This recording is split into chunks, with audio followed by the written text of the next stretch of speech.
Wuthering Waves will never die, and this patch is a solid reason to why. I have been following Wuthering Waves for, well, since it launched, in fact, since the beta was released, and I have been basically going ahead and following and seeing what's new, what's different, how Wuthering Waves has improved since that patch.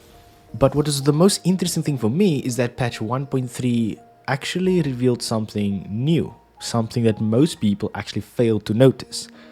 And no, it's not the cool new gameplays that has been introduced, it's actually something most people missed. So you telling me a new area is going to be the reason why it's so game breaking? No. Wuthering Waves with patch 1.3 literally just proved that they can go ahead and deliver upon our expectations. Why is that so surprising? Here's why. We didn't just get a new area within a span of one patch difference. We got a new portal mechanic for an event. We got rewards just for signing in, which, by the way, W Kudo Games, like, thank you. We got the infinite battle simulation, which is a absolute killer event. But the fact that the game itself has actually introduced a new area in the shortest period of time.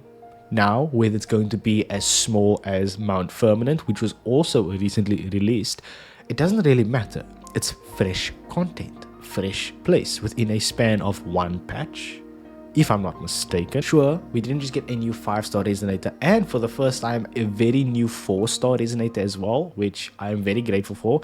Then we got even something that I wasn't expecting, a co-op event that's similar to the Elusive Realms, but the only thing is that it's between the two resonators. Now whether it's a resonator, like whether it's the two rovers that are specifically only rover game, it actually brings a different aspect to the game where you don't necessarily avoid the main character and only focus on the gacha characters, you include it as well. You're probably thinking right now, Nuso, I am following you, but I still don't understand what makes it game breaking.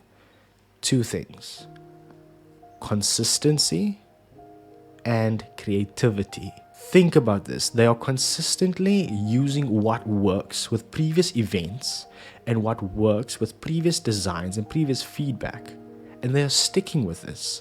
And they are building upon it consistently. Positively building on it consistently. And then we also have brand new ideas like the new mechanic with the whole, the new portal mechanic for an event, something that I have literally not seen any gacha game do, and that is absolutely brilliant, by the way. So is that the only two things? Yes, these are the only two major things. Imagine a company that's creating a game that's going to be a long-term game that is constantly going to grow, expand, basically become this massive game similar to what Genshin Impact is doing, but you do the same things over and over and over. Bear in mind, that's what Genshin did in its first year. Same thing with Inazuma, when Inazuma launched for the second year. That's exactly what they did. They had patches with rerun events that were basically just the same. And then one thing different, oh wow, Ludi Harpastum Festival. Oh wow, look, it's Lantern Rite Festival, where Wuthering Waves is introducing something like a whole new mechanic each patch. The one with the shooter, then we had another, which was part of 1.2's patch, and then we had 1.3 patch with a different mechanic called the portal mechanic, right? And then they are sticking consistently with the Elusive Realms and making it different each time. We are getting a whole new background sceneries with the Elusive Realms. It's not the same. We're getting different types of little gameplay sequences in the Elusive Realms that are changing, which is, by the way, an amazing in-game event that keeps renewing itself. It's not like Spiral Abyss from Genshin. Spiral Abyss for Wuthering Waves has its own thing. It's called the Tower of Adversity, which, by the way, is very rewarding for a lot of players.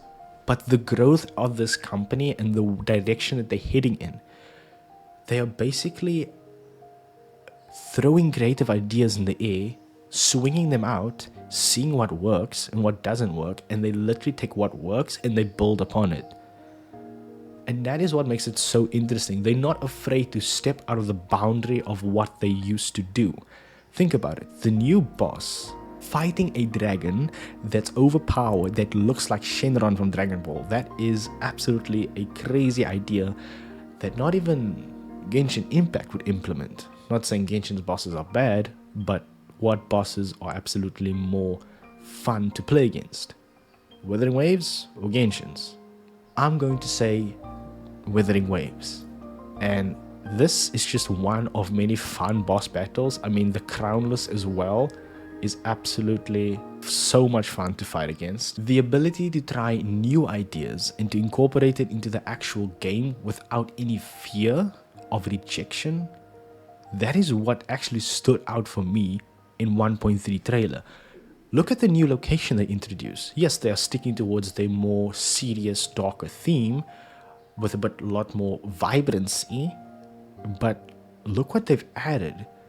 They literally are creating these locations that look absolutely different and unique compared to other games where it's so generic, an open green field with colorful flowers compared to an open green field with destruction, and there are interruptions in the terrain like tacit fields.